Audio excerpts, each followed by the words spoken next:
Hi everybody, welcome to the Successful Showgirl. My name is Kitty and today is day 4 and the last day of our tasks for our challenge week. So I've been giving you tasks over the past few days. On day 1 we had making a vision board, day 2 we had creating a bio, day 3 you had to create a CV and email a job application to me.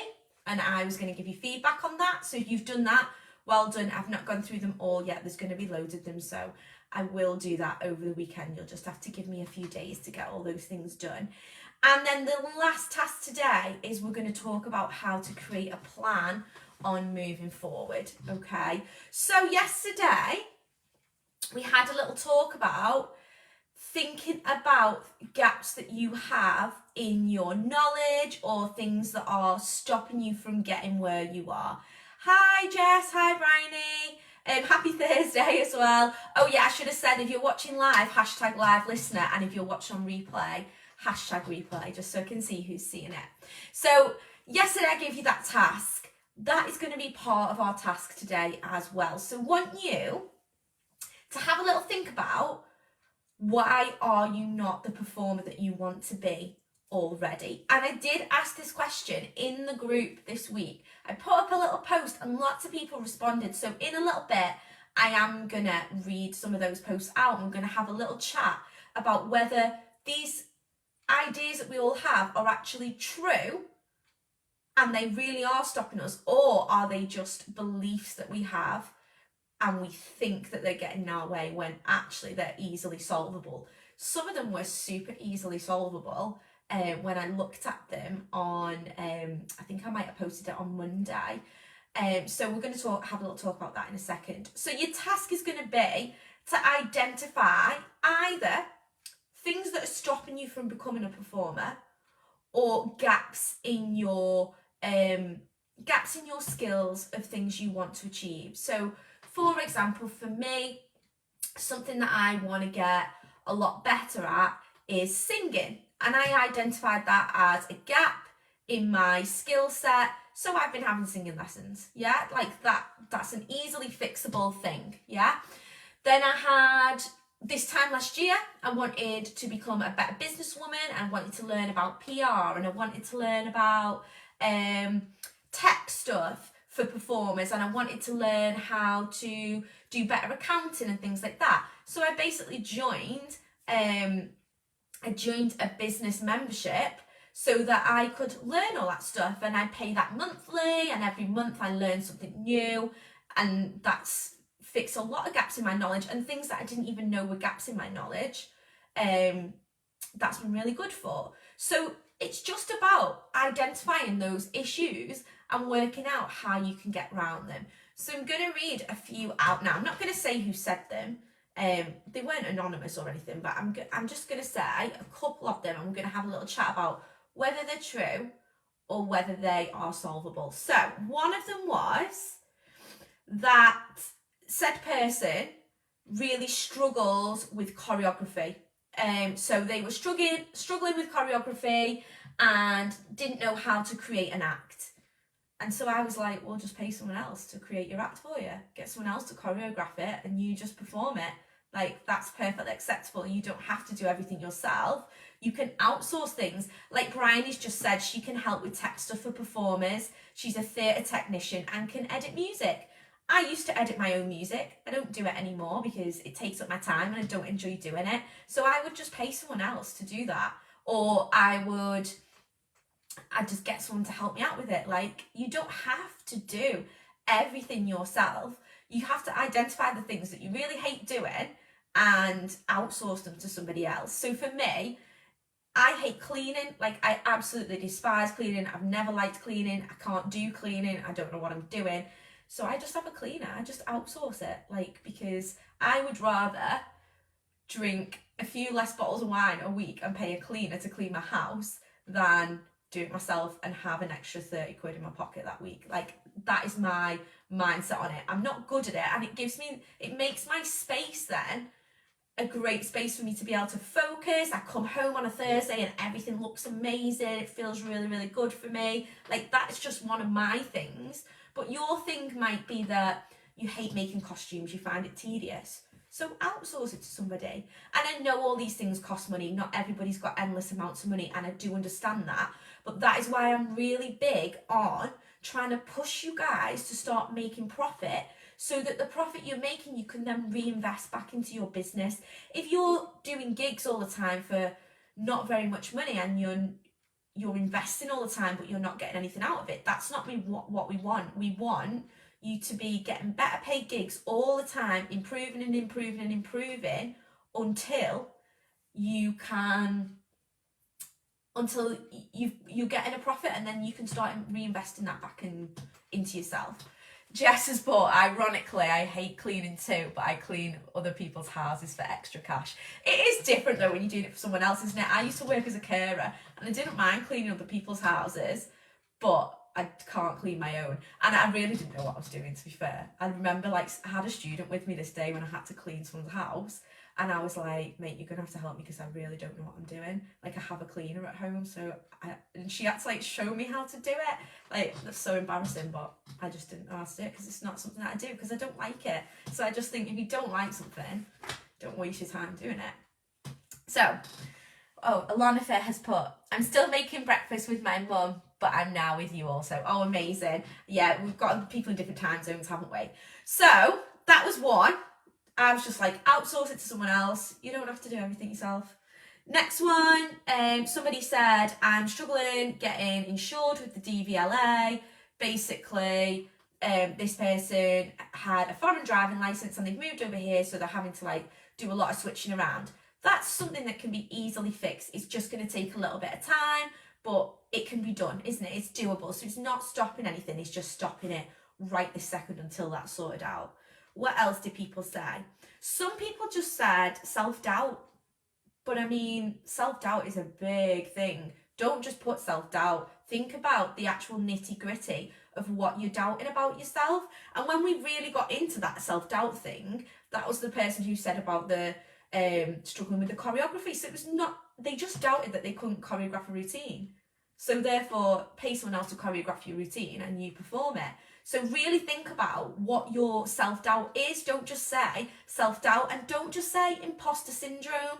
Like, that's a buzzword at the minute, imposter syndrome. And some people do have proper imposter syndrome, but there's a massive difference between real imposter syndrome and just not being very confident because you've not done enough of something and you're not used to rolling in those circles.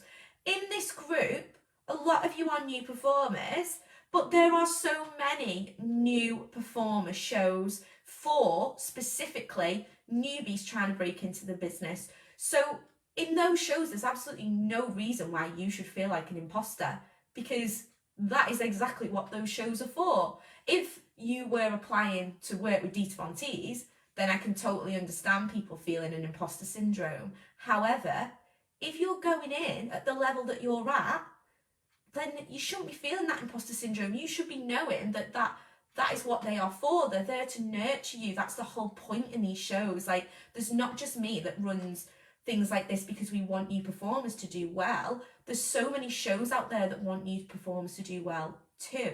So try and look up those shows and get involved with those ones to start with, the ones that will look after you and the ones that will make sure that you are getting something out of it. Even if that's not a huge fee, it might be that you get footage. A lot of new shows like Uncaged in London, you get footage with that show, so then you can go on to use that, which I'm obviously always banging on about.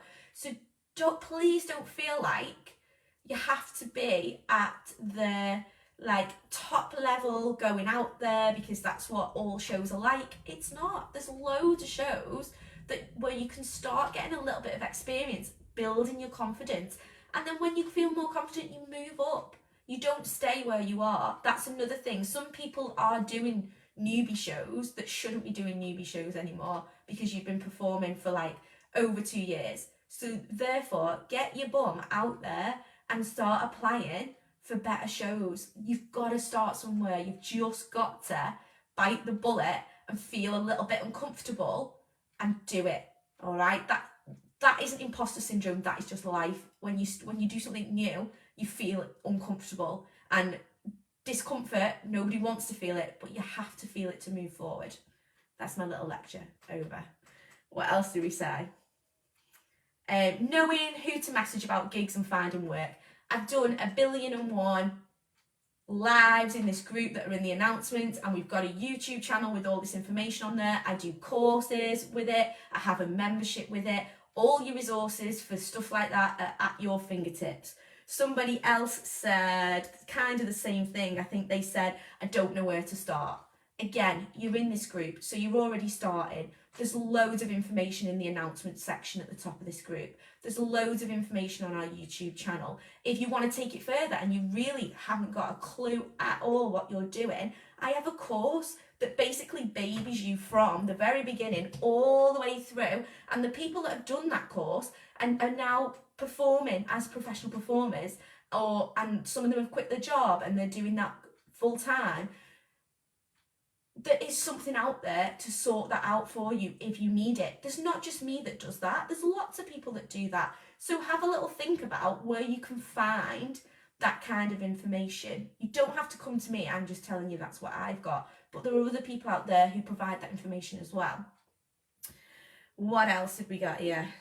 Somebody said I'm a clumsy dancer, but this person I know full well does amazing comedy acts. So it doesn't need to be like Darcy Bustle. You've just got to be able to create an act and entertain people. And this person's also a fantastic actress. So therefore, like, you've got to play to your strengths, don't you? My strengths is dancing. I'm not very good at like making people laugh, and I'm not very good at being super creative and thinking out of the box. They're not my skills. I'm a trained dancer, that is my skill. So that's what I play to. I don't try and be something that I'm not. If your skill is being very theatrical, play to that. You don't have to have a ton of choreography in your routine. What else have we said here?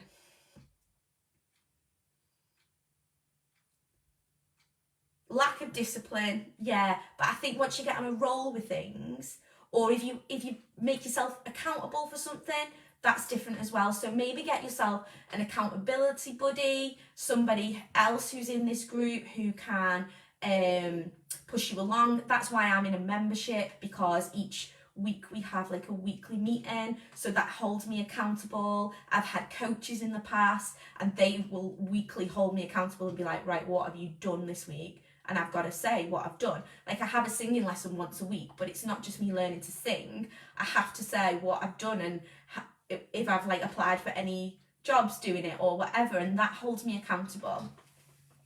I like doing things myself, have a theatre background already, and I love the process of discovery in doing everything. I think that's going to say mysterious, but it cuts off. Yeah, so I like doing stuff myself as well, but I also do need a bit of accountability or I will be a lazy cow. What else have we said here? One more. I'm rubbish at self-promotion. Again, there's a million, if you go on the YouTube channel or you go in the announcements, there's tons of free advice on how to brand yourself, how to market yourself, how to find your ideal client, how to apply for jobs. All that stuff is there, but you do have to go and watch it and listen to it and do the work to actually get any further. If you just are in this group and you're just sitting there and you're not actually doing the tasks, then it's not going to work. You have to do the work as well. So my point has been made. There's not really many things that are really, really, really going to stop you. It's the fact that you're not identifying properly what is getting in your way and then thinking of solutions around it. People's solutions are all going to be different, because sometimes a solution is to buy something and not all of us have the finances to do that. So then you've got to think of a way around that. For example, if I wanted to learn how to do something, I might do a skill exchange with somebody, yeah? Or I might offer, I don't know, what am I trying to think of? There's loads of skill exchanges that I've done, not just in the performance industry, but in real life as well. I might say to somebody, I can offer you dance lessons, and then they might offer me something else. So when it was my friend's wedding, I taught them their first dance. When it was my wedding, her husband was the photographer for me. Like, it's a skills share, isn't it? So just have a little think how you can get around these things if the financial part is an issue for you, okay? So that is your task today. 1, identify the things that are getting in your way. 2, create a plan as to how you're going to get around all those things. I'm not saying that plan has to be, oh, next week I'll be able to do this. You might need to say, in 6 months' time, I'll be able to afford to get a costume from X person. Or it might be, in a year's time, I'll be able to afford to do a course with X person. Or it might be, next week, I'm going to book onto Trixie Blue's burlesque fan class and I'm going to learn how to do fans. It can be anything, but you have to really think about how you're going to solve this problem. I would happily offer a photo shoot to anyone who wants to teach me fire dancing. See, there's probably loads of people in this group who have got different skills to each other that you could swap. So use it, yeah? Just use the skills. Right, so that is all I'm going to say today. However, I do want to remind you that at 10 o'clock tomorrow, I'm doing a Zoom masterclass on creating a business plan. This is not my usual just chit-chatting and going off on one. It's an actual proper presentation with loads of information in. So if you want to come to that, it's at 10 o'clock tomorrow. The link is in the group, but I'm going to keep posting the link and posting it, and I will also post it underneath this video as well. So let me know if you are coming to that. It will be recorded and I will share it, but there's a lot of information in it, and the last time I did it, people really had lots of questions for me and wanted to ask a lot of things that was relating to their businesses. So if that's you, just try your best to join it. If there's lots of people who can't attend at that time, I will do another one at a later date, okay? And then if you do the masterclass, then I'm going to tell you all about all the different things that we're going to offer from next month, so course, membership, etc., because they might be able to help you in your plan, yeah? So that's it for today. Have a lovely Thursday. I am going to a jazz night tonight, so I'm very excited about that. So now I need to go and put a face on and get myself ready for that. So have a wonderful Thursday. Do your task, post it in the group this time with #task4, and I will see you all in the morning. Have a wonderful day. Bye-bye.